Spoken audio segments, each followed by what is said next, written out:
The LG G5 seems too good to be true.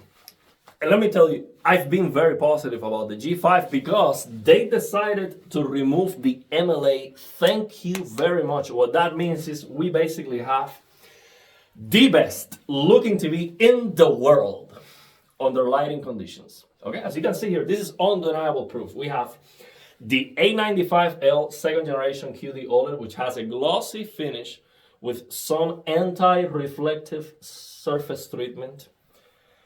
Then we have the Samsung S95D with a matte finish. Samsung is so wrong, okay, big time wrong, putting a matte finish on the best panels in the world. And this is the proof, okay? The whole point of a matte finish is to prevent glare, you know, an anti-glare. So when you have the lights on, the TV looks, supposedly, it looks better. And as you can see here, this is embarrassing. I mean, LG put the S95D side by side with the G5 and call everyone and say, hey, just come and look at this. Let's turn on the lights. This is embarrassing, okay? It is so bad. But it's QDOLED, okay? And the S95F will be an absolutely amazing QD OLED panel. Unfortunately, matte finish, one connect box, and probably broken sound too. Okay, if the S95C and S95D are anything, close to the S95F. So, then we have the G4, which has the MLA. So it does have some raised blacks under lighting conditions, but it is not as bad as QD OLED, although some people argue otherwise. The thing is, this G5 without MLA in a glossy screen, it looks so black, man. Just look at this thing. The contrast is absolutely beautiful, even with some ambient light.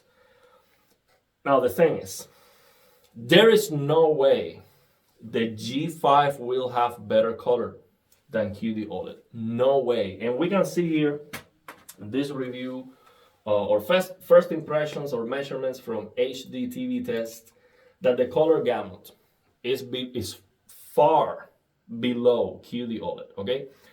It is 83.63%. With QD OLED, we have over 90% BT 2020, okay? That's not the whole story, okay? That's not the whole story because the brightness matters too. And the G5 is very bright. Okay, so we're talking about over 2,500 nits in a 10% window with accurate white balance. That is very impressive. Very, very impressive. As you can see here, link in the description of the video. And we're talking about 365 nits in a 100% window. That is very, very impressive. As you can see here, this is SDR. Here it is, 365 nits, 100%. Now, the latest QD OLED panel from Samsung will be over 400 nits. If you go to the service menu, you can get up to 440 nits full screen. Okay, and we're talking about QD OLED, self-emissive RGB, perfect blacks. It's not gonna be even close, in my opinion. But again, matte finish, one connect box, and probably broken sound. Samsung quality control, the whole thing. So G5 is very exciting, let me tell you. 165 hertz, that's better.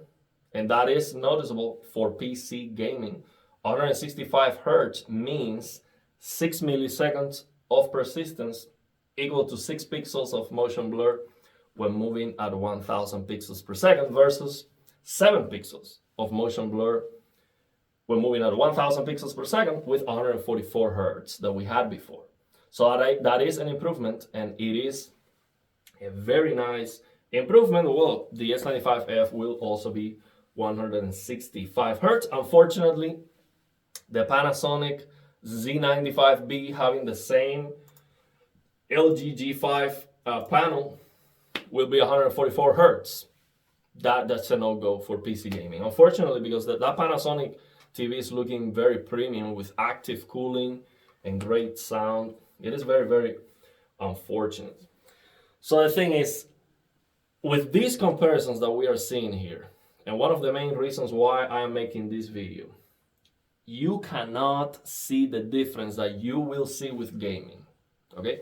So, again, link in the description of the video for this Classy Tech Calibrations comparison, where he has this wave here to compare the brightness, which is a lot, it's very, very nice because we can see, easier using a graph. We can see the brightness difference, and also he shows the color luminance difference. And the thing is, and he mentions that on the video, most of these examples are not showing the differences of these TVs. You can see here the G4 almost the same as the G5. I mean, all of them are the same. So gaming is another story. So most of the reviews that we are going to see from the LG G5 are going to show you video content. Video content is very unimpressive. Let me tell you, I've done gaming for the most part. But now that my family also has a 65-inch QD-OLED, they have the S90C. I got it. Netflix, and I've been trying to watch some movies and change the settings so they get the best picture quality. I had to go to the service menu on the S90C and do something wild to get Netflix looking good, because it was looking dead. the movies and the HDR content in Netflix was just pale, lifeless. It was just garbage, absolute garbage. So I'm not saying all this content they are using here is garbage. Maybe some of this content is good. I mean, he shows at the beginning the Spears and Monsell disc, which definitely shows the differences. They show, FOMO here shows 4,000 nits content too, which also shows, good differences. But what is the BT2020? The percentage of colors that are over, BT2020 in this content, very, very small. For gaming, you can get full blast BT2020 on every single game, because we have, especially on the PC, we have reshade, we have mods, and many ways. So the difference in color luminance, the difference in the color saturation, and just the color reproduction in general for gaming it should be very, very noticeable, okay? And with QD-OLED, we will still have better gradation of colors. So less color banding natively. And this was something that Classy touched on. Check out his video to get his take on that. G5 is still WRGB OLED. So it is not as good as you might see on the reviews, is my point. Because we need to see gaming, and beyond that, we need to see gaming fine-tuned to get the best out of these TVs, because we know most of the HDR implementations that we have on the games are kind of garbage, okay? And there's just a few games where you can just get all the power that these TVs have. Okay, you have to learn how to tweak to really get the most out of them. And for me, I do know how to tweak it. So for me, I think it still will be a big difference with QD-OLED. But yeah, brightness matters, and the G5 is very bright, but the S95F will also be very bright. So my point is, I believe, unfortunately, G5 is the only option if you want 165 Hz, you want the brightest OLED, because of the reasons I talk about with Samsung. But I think I will still wait for the S90F from Samsung, because it's going to be significantly cheaper and it's going to be a glossy QD OLED. And I think that is better. That is still better, even if it is not as bright. Let's see. I hope it is at least 250 nits full screen. Probably using the same panel as the S90D that I have here right now. But Samsung is severely, nerfing the brightness of this TV. I mean, it's a shame. This TV can get a lot brighter, and Samsung just doesn't let you. Even if you go to the service menu and max out, you still have 200 nits full screen, and that is not it's not enough. Okay, so I hope the S90F is glossy. Yeah, some anti-glare like this S90D has, which is not great. But I hope it is at least 250 nits. If it was 300 nits, that's the TV to get, and nothing comes even close. But if it's 250, if it's 200, still wait until it's like $1,000, like I paid for the S90D 65-inch. That's definitely amazing. So now, the other thing that I want to talk about in this video, man, is that unfortunately LG decided to, for all the wrong reasons, they decided to eliminate the best motion clarity technology that we have with OLEDs. They call it OLED Motion Pro. My LG C1 has that feature, and it is the reason why I will never get rid of that LG C1. It is a legendary TV, and I absolutely love my LG C1 when it comes to high-end PC gaming. You know, for a 100, 120 FPS, you turn on this OLED Motion Pro High on the C1, and the motion clarity improves in 2.6x without any ghosting or crosstalk. It looks absolutely amazing. Actually, I'm gonna make a video comparing my LG C1 with that feature and my 360 Hz QD OLED monitor, because I believe they are I know for certain that they are very, very close, but I want to know exactly what is the motion clarity of the C1. Based on my testing, it is 312 like in motion, but I want to see that with the QD OLED side by side. So unfortunately, LG had this feature which was absolutely amazing, and they just, after the C1 G1, they eliminated the feature, and it is not coming back. And the reason I say that is it is definitely not on the G5. And let's check out this on the FOMO live stream. He actually asked an LG engineer about the feature. Thank you very much, FOMO, for asking that. If you watch this video, thank you very much. I really appreciate it. But honestly, for me, this was heartbreaking. It's like, man, I've been waiting for so long to get an answer from LG about this issue. And we finally get it, and it is the worst possible answer. Now, I'm not going to condemn, LG or this representative, because it seems like there is a language barrier. This person doesn't seem to speak English very well. So maybe he tried to just give the easiest answer, which is no. So he basically said no, and he said the G5 looks very good on his PS5. So I mean, that was heartbreaking. Let's check out the answer here. Thank you very much again, FOMO, for doing this. So let's check it out. My new friend,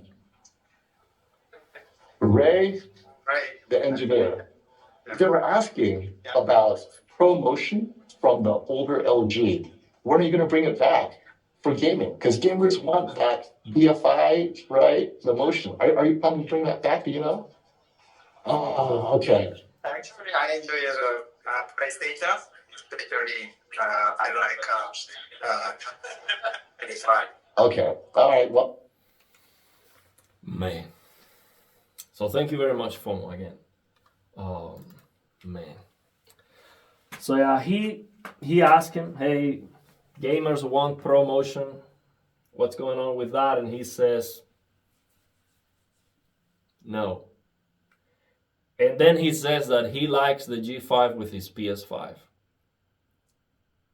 That's very disappointing. Okay, the PS5 is completely out of the conversation when we're talking about this feature, because yes, this feature works for 60 FPS, but it works for 100, 120, and on the G5, it should work also for 144 and 165. And it could more than double the clarity. So you get a motion clarity. So you understand what I'm talking about here. we're talking about getting a motion clarity that it is far superior to the refresh rate of the display. It is doing something similar to what CRTs used to do. It's like a rolling scan of the frame to reduce the frame visibility time, reduce the persistence to improve motion. Of course, when you do that, you are going to reduce the brightness. So you're trading brightness for motion, but the G5 is so bright. It is so bright. I mean, we're talking about 2,500 nits on a 10% window. Think about that. Think about, you get 165 frames per second. Let's do the math. 165 frames per second. You turn on this feature, okay, this magical OLED Motion Pro extra high from LG, superior to the C1. And because 165 FPS, we can lower the persistence even more. We can lower the frame visibility time even more. So the lower the frame visibility time, the better the motion.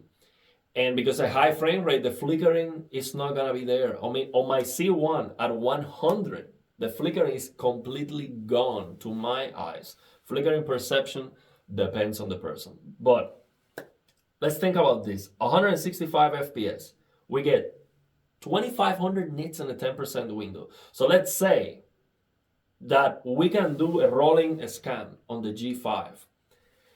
On a 10% window, that's 2,000 nits. See, I'm going even lower, significantly lower than what the G5 could possibly do. Let's go 2,000 nits on a 10% window. That means we are lowering the persistence to 10%. So 165 is 6 milliseconds of persistence. 10% of 6 milliseconds. How much is that? That would be 0.6. 0.6 milliseconds of persistence. And we still have 200 nits full screen. So 2,000 nits at a 10% window, you are reducing the brightness to 10%. So what is 10% of 2,000? 10% of 2,000 is 200.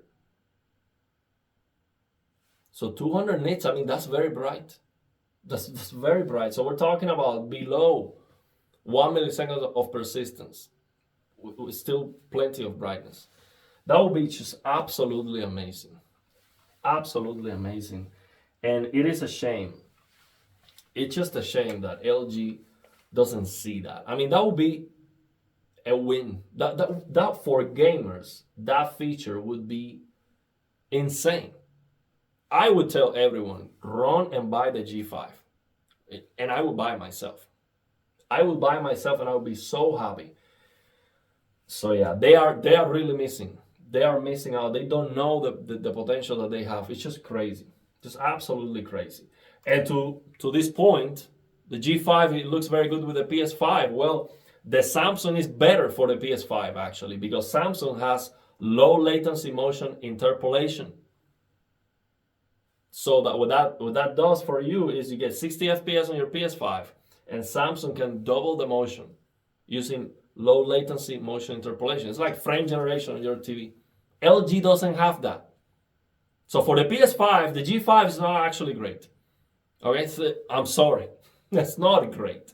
If they had this feature or also low latency motion interpolation, it would be so much better. So much better. So I think LG is just missing out big time. Now, the other thing I wanted to mention before we end the video is that for me, actually, it was surprising to see that the G5, because of this new 4-stack tandem technology, it seems to appear different on camera than what previous WRGB OLEDs used to look. And that doesn't mean it will appear different in person, but I believe so. So I believe when you look at it, it will actually be less blue. It's gonna look less blue, less green, but maybe that's not gonna be the case. I have to see it in person.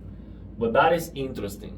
That is very interesting. It's actually, so far, is the thing that caught my attention the most. And you can see that on this video here from Brian's Tech Therapy, link in the description of the video, when he shows the comparison with previous OLEDs. So yeah, very interesting. I